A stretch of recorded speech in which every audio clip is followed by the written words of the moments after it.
Yes, now I finally have the damn chance to do this damn recording.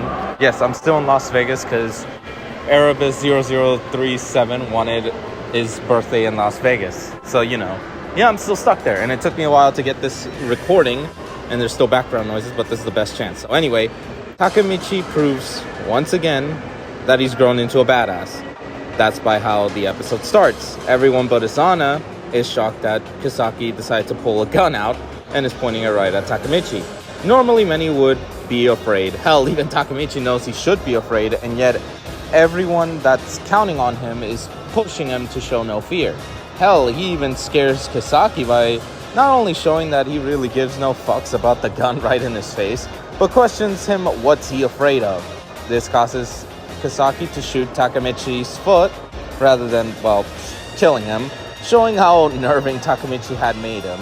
Hell, the dude wasn't even fazed by the fact that he was shot on the foot and was instead mocking Kisaki, telling him that shooting him there won't kill him. He recalls people counting on him, which, first of all, good to see Kazutora once again, even in flashback form. We won't be seeing you again in a very long-ass time. Second, it's interesting to see what Takemichi doesn't have from the people he admires and cares for. Mikey's charismatic personality, Naoto's intelligence, Koko's shrewdness, Mucho's strength, and Draken's ability to fight.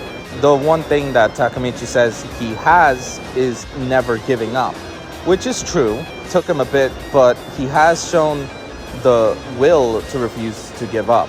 These words and his resolve shook everyone, especially Kisaki. Even when he threatens to kill him, Takemichi, like a badass, just puts his head on the gun and is like, do it. This is a man full of resolve, conviction, and determination. Something that causes Kisaki to backtrack before just hitting him. And as Takemichi falls to the ground, Akun comes to the save and helps him back up. Pet does insult a bit of Takemichi's resolve since, well, as he says, he's weak as shit. Though, like he, Angry, and the others all think, Takemichi's strength isn't fighting per se, but bringing out the best in everyone. This causes all of Toman to get back up, basically ready for round 2. Now, Mucho was moved by this gesture.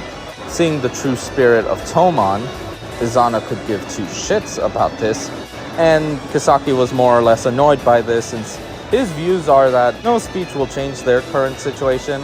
How can they even handle Izana if they can't beat Kikucho? So he decides to first call Takemichi by his nickname, which does annoy the hell out of Takemichi. Then Kisaki decides to say that Toman and Tenjiku should merge, with Takemichi responding appropriately. There's also Chifu telling Kisaki that everything should be settled with their fists. And so they're delinquents, but they're not necessarily criminals. They're not settling it with guns, they're settling it with fists. Anyway, after Takemichi's punch, he started to realize the reason Draken in the future ended up in jail was because of the fact that Emma was killed. This made Takemichi's resolve to stop Kisaki for good ignite even more. He tried to punch him again, only for Izana to come in between the two and block it. This starts the battle of Izana and Takemichi, which, yes, realistically, Izana would beat the shit out of Takemichi every time. However, it won't be as easy as shown here, since Takemichi is taking all of Izana's attacks, while also being determined more and more to not lose, since he puzzled everything together. Kisaki caused Emma's death in the future prior to this timeline, which led to Draken going to jail at some point. And how Kisaki and Izana pushed Mikey to want to end it all. This was enough to keep Takemichi from completely being knocked the fuck out. Hell, Izana was getting annoyed by this, which shows how tenaciously persistent our crybaby hero can be. The one interesting thing was that he saw Shinichiro in Takemichi, since he had a mini flashback of him, which is probably the main thing that pissed him off.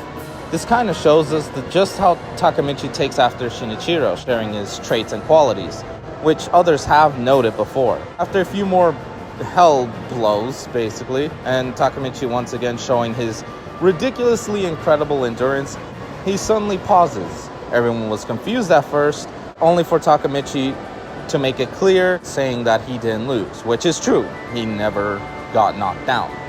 Izana and a few others were confused until they realized, and it was revealed, that Mikey had arrived. This changes everything, since Kisaki's plan was for Mikey to not arrive and for Toman to be crushed. Since Mikey's here, that plan basically goes to hell. Mikey passes by Izana badassly and hugs Takemichi while thanking him. This thank you means quite a lot, since we eventually have the arrival of Draken and frickin' Hina. Like, these dudes, you took Hina, a girl that isn't really much of a fighter or capable of fighting per se, into a fucking war zone. Fucking mad lads. But anyway, we get a flashback of the three on the hospital. This is where Hina has revealed to them about Takemichi being a time traveler, or time leaper if we're being more accurate. At first they were a bit off guard by this, yet the more they think about key moments of Takemichi, eventually it starts to puzzle together that, yeah, this might be true. The desperation in his actions, everything starts to make sense. So yeah, Hina reveals this to Takemichi that she told them. He's surprised, and Hina just does this cute expression while saying, "It's sleep." Can't help but laugh at this cute and wholesome scene. So now that it is all revealed, Mikey and Draken are both ready for a fight, not wanting everything Takemichi and the others had done to go in vain, by the two starting to mock the Tenjiku members, asking them if they need a handicap, before Mikey, like a badass, declares that he can face 20,000 men, which honestly I can believe. So with the two top Toman members leading the charge for round 2, Takemichi thanks Hina for helping them, only for her to kind of reverse the credit and give it to him, since it was his actions that helped shift their mood into one of wanting to help again.